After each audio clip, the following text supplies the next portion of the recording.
Cotton मुलुग सोलोंसालिया बर' लाइमोन लिरगिरि गौतमनि 5थि खेब जोनोम सान फालिदों।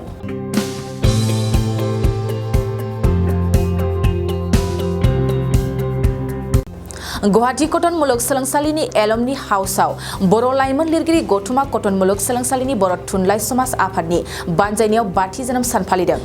बर' लाइमोन लिरगिरि गौतमनि जोनोम सान फालिनाय हाबाफारिया फुंबिलिनिफ्रायनो फिरफिला बिरहोनाय आरो मुंख्लंफोरनो बिबार बावनायनिफ्राय जागायो। बेबायदिनो एसे उनाव फराय सोरजि आरो जौगा मोन्थोरजों मोनसे सावरायनाय हाबाफारि लायो आरो बे हाबाफारिया निउटन के बसुमतारी लाइमोन साहित्य एकाडेमि बान्था मोनगिरिनि मासि नाजावनायाव गाहामैनो सामलाय जायो। लोगोसेनो बर' लाइमोन लिरगिरि गौतमनि लाइमोन खुगा लाइसि आरो गुबुन गुबुन बिजाबफोर बेखेवनाय हाबाफारिजों लोगोसे खन्थाइ, सुंद' सल' फरायनाय हाबाफारिबो लाफानाय जायो।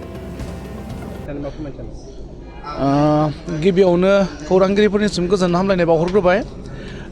बर' लाइमोन लिरगिरि गौतमा थांनाय 2018 मायथाइनि दिनैनि नैबे खालार अदेबानि 6 मे खालाराव जोनोम मोन्दोंमोन। आसामनि दाब दाब जायगायाव गोसारनानै थानाय माखासे लाइमोनफोरखौ ससियेल मिडियानि गेजेरजों ज' खालामनानै दा बेयो फैयै फैयै 5थि बोसोर जालांबाय। अदेबानि दिनैनिफ्राय 6 बोसोराव आगान होबाय। दा बे थांखिजों दिनै जोङो गुवाहाटी मुलुगसोलोंसालि बर' थुनलाइयारि गौथुमनि हेफाजाबजों मैयानिफ्राय अदेबानि 5 आरो 6 साननैनि हाबाफारि लानानै बे देग्लायनि 5थि गायसनथाइ सानखौ जों खुंफुंदों। बेहाय जोङो मैया गौथुमनि डेलिगेट सेसना जानानै थांबाय। बेहाय जों माखासे थांखि लादों। दा बे थांखि बायदियै जोङो फैबाय थानाय समाव आसामजों लोगोसे दुलाराय भारतनिनो खना खनलायाव थानाय गासै जों लाइमोन लिरगिरिफोरखौहाय फोजाखांनाय मोनसे हाबाफारि लागोन आरो बेजों लोगोसे फैबाय थानाय समाव जोङो जोंनि आसामनि बर' मेजरिटि थानाय बा बर' फरायसा गोबां थानाय जायगाफोरावहाय बेबायदि थुनलाइयारि सांग्रांथि लाबोनो थाखाय कलेज लेभेलावबो जोङो खन्थाइ जथुम बा थुनलाइयारि जथुम जोङो लानायनि थांखिखौ लानाय जादों। दा आरो दिनै जोङो 6थि गायसनथाइ सानजों लोगोसे फुंबिलियाव फिरफिला बिरहोनाय हाबाफारिया जानानै थांबाय। रुंसारिफोरनो बिबार बावनाय हाबाफारिया जानानै थांबाय आरो बेबायदिनो जोंनि बोसोरारि खुगा लाइसि लाइमोन बेखौबो बेखेवनाय हाबाफारिया जानानै थांबाय आरो बिदिनो खन्थाइ आवरायनाय हाबाफारि बेबो जानानै थांबाय आरो लोगोसे जोङो लाइमोनफोरखौ थुलुंगा होनाय असिलायै थांनाय 2020 मायथाइनिफ्राय होबोनाय लिरबिदां लावारि लाइमोन थुलुंगा बान्था बे बान्थाखौ चिरां जिल्लानि सोमखोर बसुमतारिया आंनियाव थरसे बमा दं खन्थाइ बिजाबनि थाखाय मोननो हादोंमोन। बेखौबो जों गथायखांबाय। लोगोसे थांनाय 2022-23 मायथाइनि लाइमोन साहित्य एकाडेमि बान्था मोनगिरि जोंनि गौथुमनिनो लेङाइ नेहाथारि अलंबार मुसाहारिया बे बान्थाखौ मोननो हादोंमोन। बिथांखौ जों बरायनाय हाबाफारि लादों। बेबो जानानै थांबाय। दा जोंनि गेजेरावहाय जोङो गेवलां मेल लानाय जादों। बे गेवलां मेलाव गुवाहाटी मुलुगसोलोंसालिनि प्रफेसार फकलर डिपार्टमेन्टनि मानगोनां डक्टर अनिल बर' सारा जोंनि गेजेराव बे बुंथिगिरि आलासि महरै नुजाथिफैगोन आरो लोगोसे बेखेवगिरि आलासि महरै आथिखाल साहित्य एकाडेमि एडभाइजरि बर्डनि कनभेनर बिथां तरेन बर' सारा बेखेवगिरि महरै बाहागो लागोन आरो लोगोसे बेखेवगिरि महरै बिटिआरनि मावफुं सोद्रोमा रनजित बसुमतारी सारा बाहागो लागोन।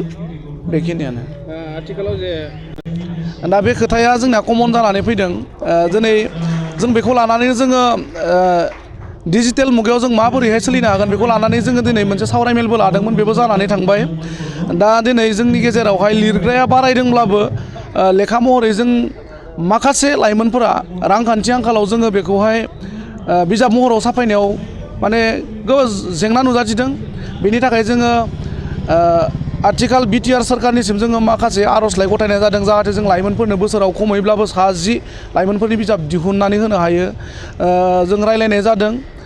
बिटिआरनि मानगोनां गाहाय प्रमद बर' बिथाङा जोंनो खोथा होदों। जों बिथांनि माखासे खोथा होनायाव जों आसाबादि इयुनाव निस्सय जों बिथांमोननि अनसुंथाइखौ मोनोबा जों मावफुंनो हागोन होननानै जोङो आसाबादि।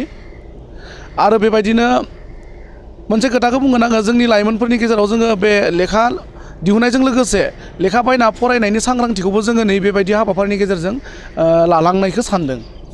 नोंथाङा सानाय सुनाय बेरामनि जेंनायाव दं नामा? जुदि नोंथाङा देहायाव सानाय सुनायजों भुगिनांगासिनो अब्ला नोंथांनि थाखाय गोजोनथाव खौरां। नोंथांनि थाखाय दं एसआइ निउर' थेरापि सेन्टार बे थेरापि सेन्टाराव नोंथाङा गोरलैयैनो सानाय सुनाय बेरामखौ फाहामथाय लानो हागोन ইয়াতে আহি যিটো মানে মই ট্ৰিটমেণ্ট পাইছোঁ লগে লগে মোৰ মনৰ শৰীৰটো মানে একদম ফ্ৰী হৈ গৈছে খোজ কঢ়াত খুব অসুবিধা আছিলে চাইডটো মোৰ একেবাৰে মানে বহুত বেয়া আছিলে মানে খোজ কাঢ়িব মানে ভালকৈ পৰা নাছিলোঁ ইয়াত মোটামুটি 3 দিন আহিয়ে মই ভালকৈ খোজ কাঢ়িব পৰা হৈছোঁ सिं सानाय आफादावरि सानाय मोदोम जरा सानाय आइजोफोरनि जेंना खर' सानाय बायदि बायदि बेरामखौ बे सेन्टाराव फाहामनाय जायो एसआइ निउर' थेरापि सेन्टारा चिरांनि बेंटल सापागुरियाव दं बे सेन्टाराव थानानैबो फाहामथाय लानो हानायनि सुबिदा दं जुदि नोंथाङाबो फाहामथाय लानो लुबैदोंब्ला नैबे मबाइल नाम्बार 7620160459 नङाब्ला 9476977956 आव थोंजोङै जगाजग खालामनो हागोन